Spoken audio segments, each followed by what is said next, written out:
List ஒன்று எழுதி கொடுக்கும், ஒன்றும் மறக்காமல் வாங்கினோம். போகும்போது ஃபோன் வந்துக்கினே இருக்குங்க. இந்த டூ வீலர் ஓட்டுறவங்களுக்கு கஷ்டம் தெரியும். ஃபோனை நிறுத்தி, ஏன்னா இது நம்பரு தூக்கிட்டு பேசணும். இது மறந்துட்டேன், அதை வாங்கிடுவாங்க, அதை மறந்துட்டேன். இந்த லிஸ்ட்டு போகிறதுக்கு காலையிலேருந்து உட்காந்துன்னு இருக்குது. அதில் 10 தப்பு. வாங்காமல் ஒன்று மிஸ் பண்ணாலும் நம்ம காலி. அதுவும் இல்லாமல் இந்த பொங்கலுக்கு கரும்பு வாங்குறதுலாம் ரொம்ப கஷ்டம் சார். அதை ஆட்டோலையும் எடுத்துன்னு வர முடியாது, டூ வீலரே வச்சுக்க முடியாது. நான்லாம் மயிலாப்பூர்லேருந்து ராயப்பேட்டை வரையும் ஒத்த கரும்பு அப்படியே நடத்திக்கினே வருவேன்.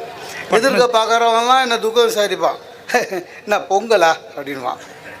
கரும்பா வேண்டாம், அப்போ என்னோட சுகர் மில்லுக்கு எடுத்து போவாங்க ஒரே கரும்பு. அதுதான் எல்லாம் முடிஞ்சுது.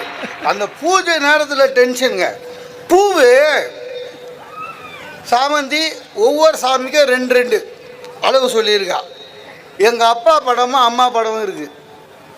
நான் சொன்னேன், அப்பா படத்துக்கு எல்லாம் தவுஷத்துக்கு பார்த்துக்கலாம், பூ கொஞ்சமாக வாங்கி வந்துட்டு நான் அப்பான்றீங்கன்னாரு. அப்புறம் எங்கள் அப்பாவை பார்த்தேன், சொன்னேன், நீ பார்த்து வச்சுது அனுபவி. அந்த பூஜையில் கூட இங்கே தேங்காய் உடைன்னு நம்மளை தான். அது என்னவோ தெரில, நமக்கு தேங்காய் உடைக்க வராதுங்க. இத்தனை வயசாகிடுச்சு. எப்போ உடைச்சாலும் ஏடா கூடமாக தான் உடைப்பேன். உடச்சி எடுத்துன்னு வந்தால் என்ன படிச்சுக்கிறீங்க, தேங்காய் உடைக்க தெரிலன்னா. நான் தேங்காய் உடைக்கிறதுக்கு அங்கே படித்தேன் இல்லை, சிலபஸில் அது இருக்கா?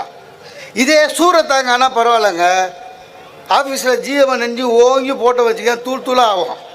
இது போட்டு அதுவும் தேங்காய் வைக்கிறது கூட எப்படி தெரியுமா, நடு வீட்டில் அந்த கண் இருக்கிறது ரைட்டில் வைங்க, கண் இல்லாத அந்த லெஃப்டில் வைங்க.